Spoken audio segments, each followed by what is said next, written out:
Allez, on continue la matinale. Je suis avec Alain Benso. Alain, bonjour. Bonjour Frédéric. Alain, vous êtes directeur du développement chez Richelieu Gestion. On vous retrouve chez Richelieu Gestion. Tous les partenaires vous ont connu dans d'autres maisons. On est content de vous retrouver. Eh bien moi aussi. Bon, c'est quoi votre mandat chez Richelieu Gestion? Le mandat est très compliqué parce que c'est succédé à Michel Dinet Oui. qui a repris il y a Qui était 4 une ans, star quand même. et qui l'est toujours d'ailleurs, et à qui on souhaite tout le succès dans sa nouvelle entité. Mais c'est donner donc la deuxième partie du nouveau Richelieu avec entre autres la volonté de remettre de la notoriété et la mise en avant de nos stratégies. Richelieu, c'est une maison qui a déjà une belle notoriété. C'est un des acteurs historiques sur le marché français. C'est un des acteurs historiques car depuis le début des années 90, c'est une société qui a accompagné le développement des conseillers en gestion de patrimoine jusqu'à grosso modo 2008, avant de connaître une dizaine d'années un peu plus en stand-by. Et l'arrivée... Exactement, mais de mu, c'est le terme. Vos expertises, c'est quoi aujourd'hui chez Richelieu? Vous gardez une gestion qui est une gestion, comme on le dit, de conviction. Exactement. L'ancien de Richelieu Gestion qui a apporté de la valeur et qui continue à apporter de la valeur reste à l'image là-dessus n'a pas exactement bougé. de Family. Par contre, le nouveau managérial de la société a voulu également donner ou insuffler une orientation plus moderne, ou en tout cas plus dans l'air du temps, avec une orientation plus à l'international, que ça soit sur la partie gestion collective ou la partie gestion sous mandat. À l'image d'ailleurs de la création de notre fonds Richelieu America ou Richelieu Harmony. Gestion sous mandat, on peut en parler un petit peu parce que moi je vous connaissais surtout sur le versant gestion collective. La gestion sous mandat, ça représente quoi chez vous? La gestion sous mandat, c'est 40% de notre actif, qui est à un petit peu moins d'1 milliard d'euros aujourd'hui.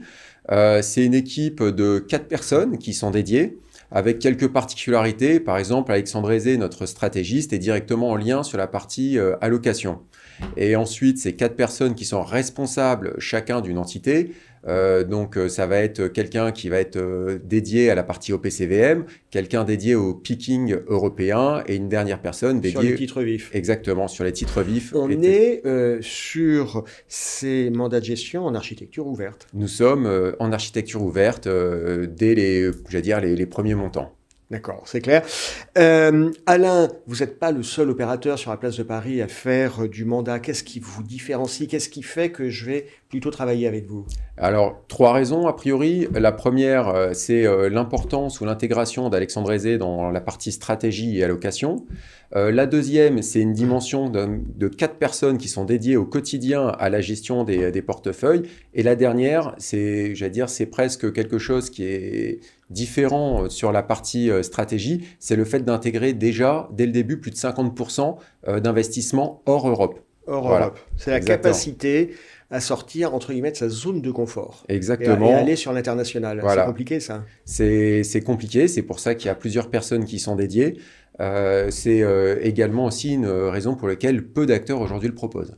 D'accord. C'est vrai que quand on a préparé cet entretien, je voulais savoir ce qui vous tenait à cœur. Vous me disiez, on a en portefeuille, au catalogue, Richelieu America. Ça illustre cette dimension ouverture sur l'international que vous poussez chez Richelieu. Exactement. Richelieu America, c'est presque même une success story, parce que même avant de parler du produit en lui-même, c'est un fonds qui n'a pas encore ses 3 ans et qui a dépassé les 100 millions d'euros d'encours.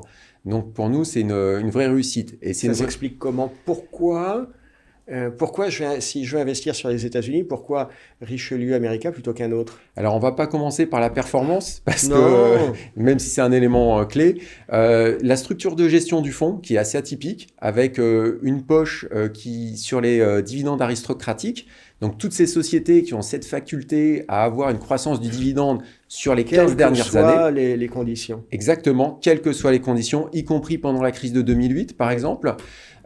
Et cette poche varie de 50 à 80% du portefeuille, et une poche beaucoup plus opportuniste sur les tendances de marché, sur les tendances qui sont en croissance, qui, elles, varient de 20 à 50%. C'est un des premiers éléments qui a permis d'ailleurs la performance du fonds sur les 3 dernières années.